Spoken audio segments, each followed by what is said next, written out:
alam nyo bang pwede nyo pang pagandahin or i-enhance yung linaw ng yung videos na shinoot nyo sa inyong cellphone gamit lang ang filter ng CapCut Editor? Ayan, katulad nito, from this to this. Ayan, kung makikita nyo may kaibahan, di ba? O, interesado ka ba kung paano ito gawin? Tapusin mo tong video na to dahil ituturo ko sa inyo. Let's go!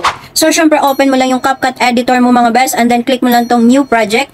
Select ka lang ng videos na gusto mong i-edit. So, ito na yung videos na isa-sample natin mga best. Kumbaga, ito yung babaguhin natin. Kung mapapansin mo sa videos natin, medyo madilim siya yung resolution ng ating videos. Ngayon, papalinawin natin siya.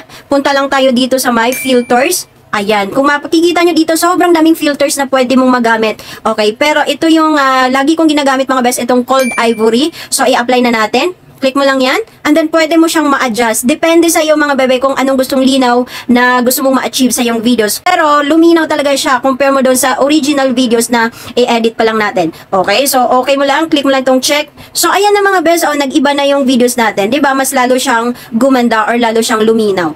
And then pagkatapos mga bes, na-edit mo na siya, click mo muna tong dito mga bes, yan, yung videos resolution natin. Gagawin mo lang dito yung code rate, yan, i-high mo lang siya.